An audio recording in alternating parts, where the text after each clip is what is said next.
రంగారెడ్డి జిల్లా ఇబ్రహీంపట్నం నియోజకవర్గంలో doctor BR Ambedkar యువజన సంఘం ఆధ్వర్యంలో బాబాసాహెబ్ అంబేద్కర్ 135వ జయంతి వేడుకలు అత్యంత వైభవంగా జరిగాయి. ఈ కార్యక్రమానికి ఇబ్రహీంపట్నం ఎమ్మెల్యే మల్రెడ్డి రంగారెడ్డి ముఖ్య అతిథిగా హాజరయ్యారు. అంబేద్కర్ విగ్రహానికి పూలమాలలు వేసి ఘనంగా నివాళులర్పించారు. అనంతరం ఏర్పాటు చేసిన బహిరంగ సభలో ఎమ్మెల్యే మల్రెడ్డి రంగారెడ్డి ప్రసంగిస్తూ కీలక వ్యాఖ్యలు చేశారు. భారతదేశ తలరాతను మార్చిన గొప్ప మహనీయుడు డాక్టర్ బిఆర్ అంబేద్కర్.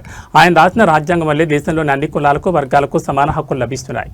అంబేద్కర్ ఆశయాలకు ఆయన అందించిన రాజ్యాంగానికి భారతీయ జాతీయ కాంగ్రెస్ పార్టీ పూర్తి స్థాయిలో కట్టుబడిందని, ప్రజలందరికీ మేలు చేయడమే లక్ష్యంగా పనిచేస్తుందని ఆయన స్పష్టం చేశారు.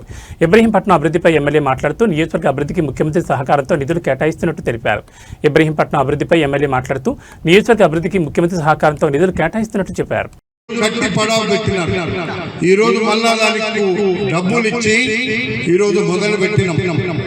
ఇంకా ఎన్ని డబ్బులు ఖర్చైనా సరే బ్రహ్మాండంగా బాబాసాహెబ్ అంబేద్కర్ ఇక్కడ ఇబ్రహీంపట్నంలో బ్రహ్మాండంగా పెట్టిండ్రు అనే విధంగా పెట్టే బాధ్యత నాది అని చెప్పి సందర్భంగా మీకు మనం చేసుకుంటున్నా.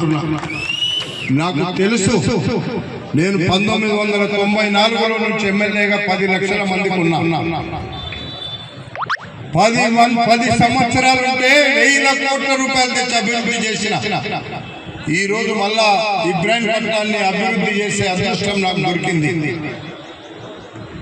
5 ఈ మూర్ఖులంతా కూడా దేశంలో ఉంటే పారగొట్టే రోజులు దగ్గర పడ్డాయని చెప్పి కూడా ఈ సందర్భంగా మీకు నేను మనవి చేస్తున్నా.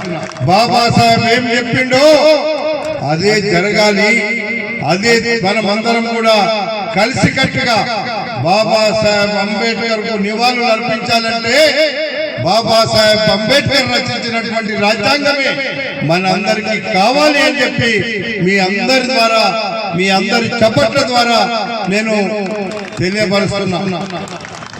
బాబాసాహెబ్ అంబేద్కర్ ఏదో మనం ఇక్కడ పూజించినంత మాత్రాన, ఇక్కడ మనం దండేసినంత మాత్రాన ఆయనకు మనసు తృప్తి కాదు. బాబాసాహెబ్ అంబేద్కర్ ఈ భారతదేశంలో ఉన్న బడుగు బలహీన వర్గాలు, హరిజన గిరిజనులు ఎలా ఉండాలో ఆనాడే చెప్పిండు. ఇంకా ఈ రోజు వరకు కూడా ఇంకా వాళ్ళు కలలు కన్న కలలు నిజం కాలేదు. కాంగ్రెస్ పార్టీ ఎప్పుడు కూడా బాబాసాహెబ్ అంబేద్కర్ ఏం చెప్పిండో అదే చేస్తాం. బాబాసాహెబ్ అంబేద్కర్ ఏది కావాలన్నాడో అదే మేము చేయడానికి పని చేస్తామని చెప్పేటువంటి ఆనాడు రచించినటువంటి భారత రాజ్యాంగం బాబాసాహెబ్ ఇచ్చింది అని చెప్పి ఈ సందర్భంగా మనం చేస్తున్నాం. అందుకే ఈనాడు కాంగ్రెస్ పార్టీ అధికారంలోకి వచ్చినాక మళ్ళా 10 సంవత్సరాలు మనం తెలంగాణ తెచ్చుకున్నాం. తెలంగాణ తెచ్చుకున్నా నీళ్లు, నిధులు, నియామకాలు కావాలనుకుంటే ఇంకా పూర్తి కాలేదు, ఏమి జరగలేదు. నీళ్లు, నిధులు కొందరికే వచ్చినాయి, అందరికీ రాలేదు. అందుకే ఈరోజు కాంగ్రెస్ పార్టీ ఎన్ని కష్టాలు వచ్చినా బాబాసాహెబ్ అంబేద్కర్ ఏం చెప్పిండో అదే చేస్తామని చెప్పి ఈ సందర్భంగా మనం చేస్తున్నాం. దానికి ఉదాహరణ ఇబ్రహీంపట్నమే. ఇబ్రహీంపట్నం ఏ గల్లీలకు పోయినా మురికి కాలువలు, మురికి నీళ్లు, పేదోళ్లకు రోడ్డు లేక, పేదోళ్లకు సరి అయిన ఇల్లు లేక కష్టపడుతుంటే నేను చూసిన ఇబ్రహీంపట్నంలో ఉన్న పేదరికాన్ని, ఇబ్బందులు ఉంటే 225 కోట్ల రూపాయలు ఈనాడు ఇబ్రహీంపట్నానికి ఇచ్చి ఇక్కడ అభివృద్ధి చేస్తున్నాము అనే మాట కూడా మీకు ఈ సందర్భంగా మనం చేస్తున్నాం.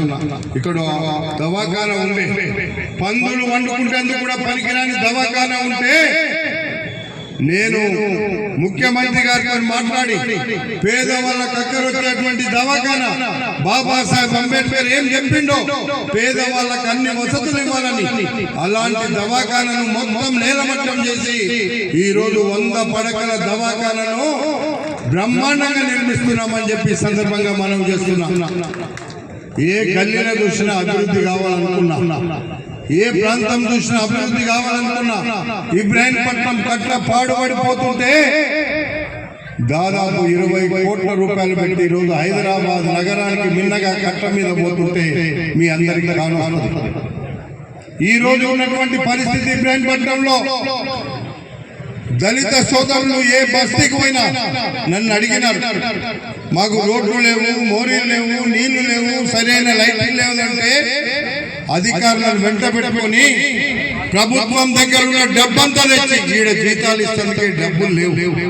నేను వచ్చే నాటికి ఇబ్రాహీంపట్నం మున్సిపాలిటీలో జీతాలు ఇవ్వడానికి, ఉద్యోగులకు జీతాలు ఇవ్వడానికి కూడా డబ్బులు లేని పరిస్థితి ఉంటే ఈ రోజు మనం చేసుకుంటూ ఈ రోజు బాబాసాహెబ్ అంబేద్కర్ జన్మదినాన్ని మనందరం ఒక పండగ దినంగా మనం మార్చుకొని ఈ యొక్క పండగ దినాన్ని మీరందరూ కూడా కష్టాల్లో ఉన్న కార్మికులు కావచ్చు, కష్టాల్లో ఉన్న పేదరికం కావచ్చు, కష్టాల్లో ఉన్న కుటుంబాలు కావచ్చు, అందరికీ అండగా ఉంటామని చెప్పి కూడా ఈ సందర్భంగా మీకు నేను మనవి చేసుకుంటూ ఈ రోజు ఈ కార్యక్రమంలో పాల్పంచుకున్న మా అన్నదమ్ములకు, ఇక్కడ ఉన్న మా అక్క చెల్లెళ్లకు, ఇక్కడ ఉన్న యువకులకు, ఇక్కడ ఉన్నటువంటి నాయకులకు అందరికీ కూడా హృదయపూర్వకంగా నేను నమస్కరించుకుంటూ నాకు ఇంకా ఒక 5-6 గ్రామాలలో 5-6 ప్రాంతాల్లో బాబాసాహెబ్ అంబేద్కర్ ప్రోగ్రామ్స్ నేను వస్తా అని చెప్పిన అందరూ కూడా చూస్తున్నారు కాబట్టి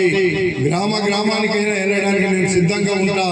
అందుకే ఆ కార్యక్రమాల్లో పోవాలా, మిమ్మల్ని మధ్యలోనే మీ అందరినీ కలిసి వెళ్ళినందుకు మీరందరూ నాకు అవకాశం ఇవ్వమని చెప్పి తెలియపరచుకుంటూ మీ అందరికీ హృదయం